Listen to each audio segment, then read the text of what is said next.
Wednesday night, Thursday morning, 1 past 1 a.m. A lot of railroading is fun. You could get creative. There's the arrangement of tracks, concepts of the trains, style of layout. It could be a floor layout. It could be a bench layout, tabletop layout. Either way, you could do something simple like this. With some Bachmann Easy Track. Here, some Atlas mix. With Easy tracks and Atlas Bachmann tracks, Atlas tracks. Two controllers of different eras. 1990s controllers. Probably like a time frame of the 70s, somewhere in that time frame, or so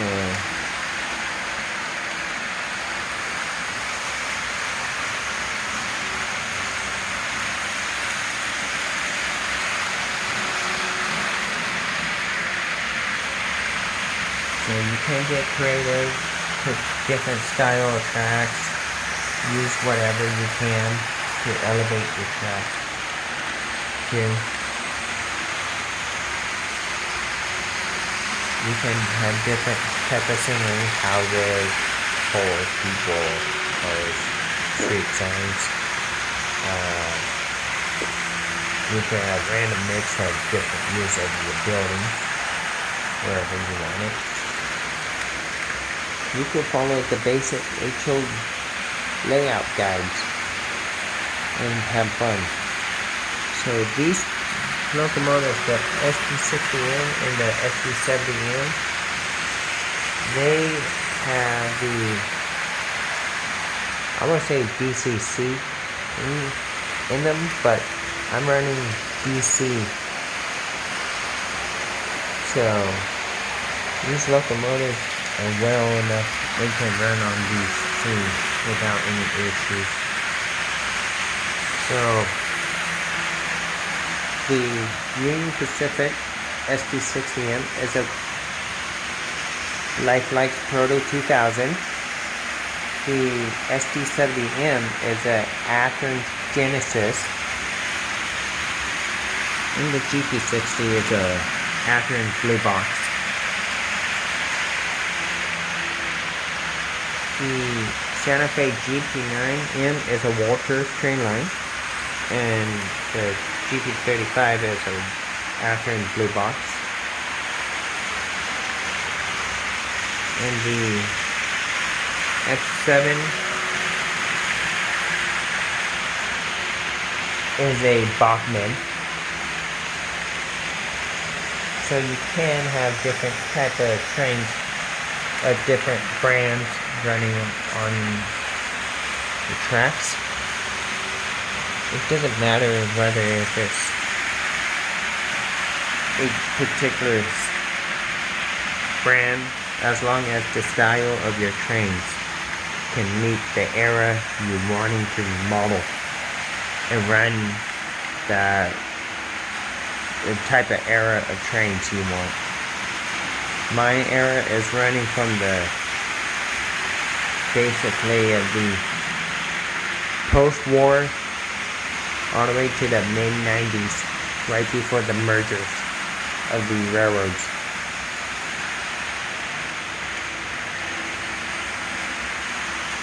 So I do have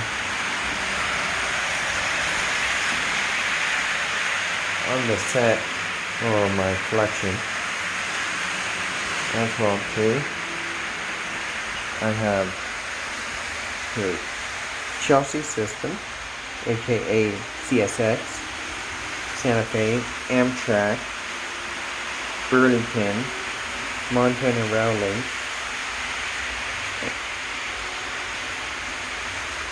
and being in Santa Fe there. Bunch of Southern Pacific daylight units, is a Burlington GT35 SD42-2.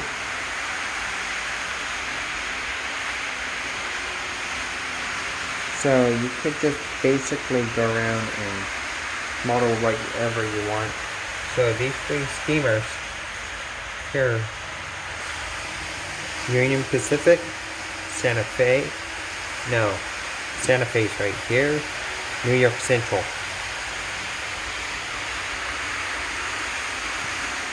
And this bad boy right here, it's a American Flyer. I could run it, the motor, but it does not fit my tracks. You can actually run your motor off of HO scale tracks. You just have to finagle the wheels on either track, but they will not run on HO scale.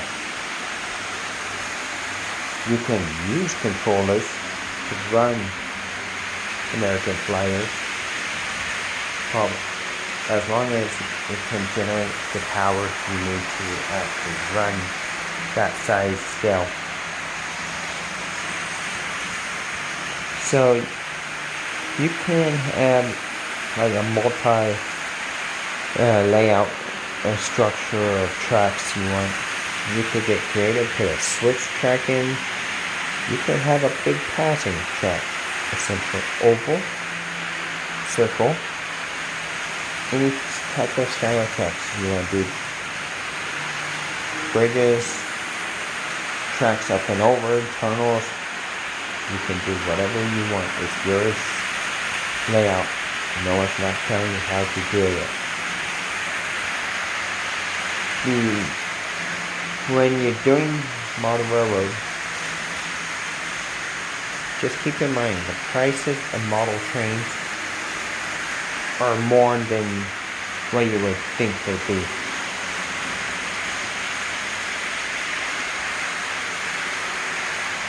So the cheapest locomotive on my set of a brand new is that GP9.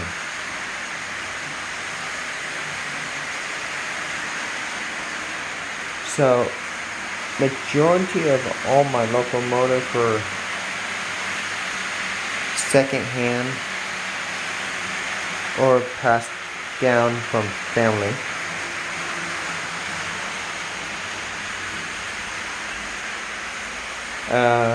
Lots of them I actually bought in antique shops or online. These three here, and plus the SD70 and SD60M, or from trains.com. Antique finds right here. This one, I know the original owner, he's my brother. This is his, but I'm claiming it mine because he doesn't have a train set anymore. Antique stores,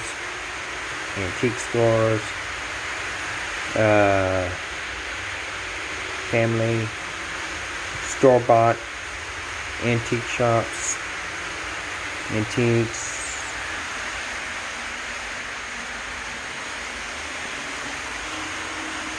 So it doesn't really matter. It's just whatever you fancy of era of locomotives like running. You can run anything you want. So that's pretty much how it goes. There's big layouts, super size layouts. Your plain simple layouts like this one, a floor layout. You could do a table or something like this. You could do a layout that runs along your fence in a dog bone. So You can run it like on the wall here, at a shelf. You could do any type of layout. If you want to do something like this, a shelf with some tracks. I would not suggest something like on a mid-century modern antique shelf. But it does look cool with all these antique, mid-century modern bases. So the train layouts is your idea, your plans. You do whatever you want. No one's not stopping you. The only thing that's going to probably stop you is the materials to actually build the layout. That's what's costly. So, back to pricing. You can relatively buy lots of the locomotives used. If you have a budget, stick to your budget. It's always the best thing to do. You could still get lots of locomotives, lots of rolling stocks, tracks, everything, all under $100. The only thing that's going to cost you the most, if you want brand new, is the controllers and the locomotives. Brand new locomotive that's not budget friendly, you're looking more around $150 on up to $1,000 range. And lots of these locomotives have decoders in them, sound cards, and that's what skyrockets the price of these model trains. You don't always have to hear the noise. It's just good enough you just hear the noise of the wheels over the tracks, the motors. That's it. If you want the sound, go ahead. You could have a full-on multi-million-dollar layout and you still have fun. Granted, some people may not agree.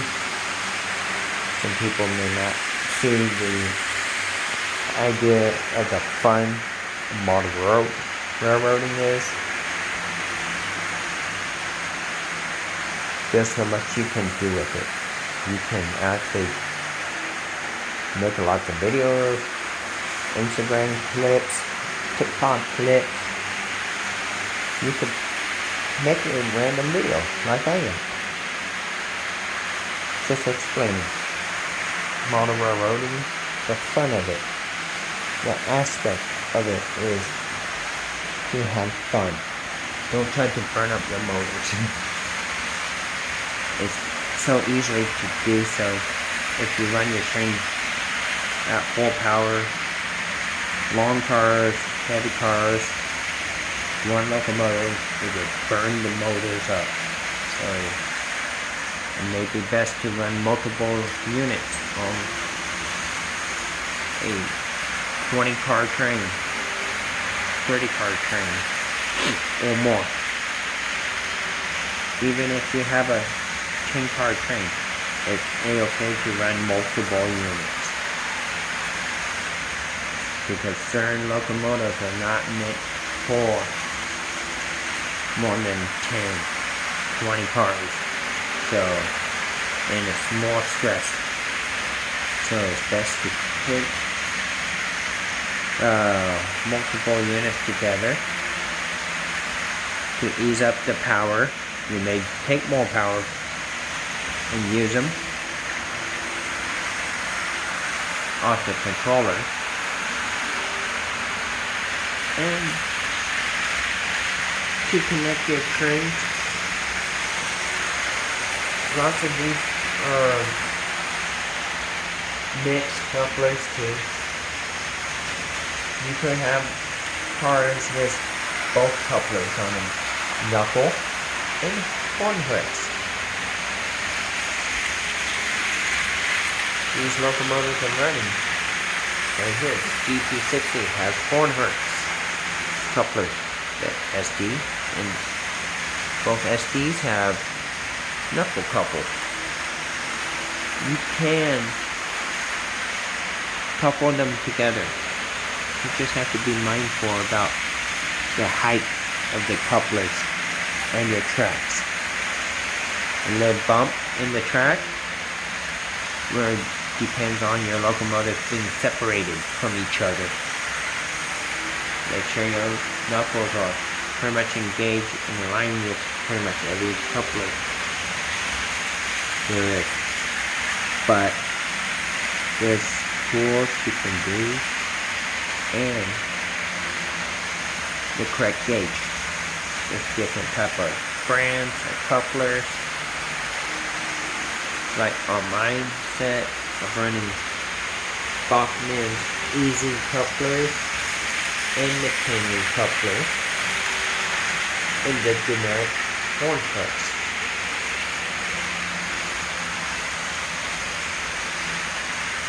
So, go through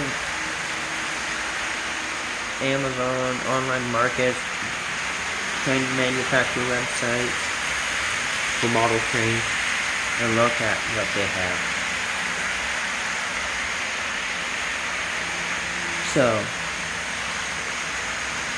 one friendly advice: the Bachmann Easy Tracks, buy them in a starter kit, expansion kit. They are expensive for a pack of 4. Sometimes if you don't use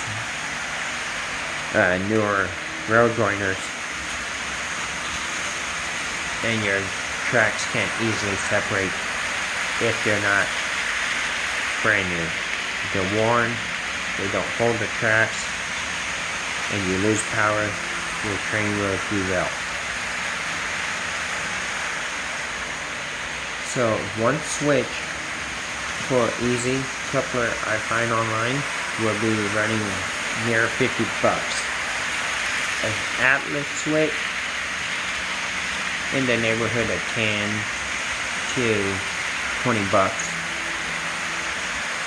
So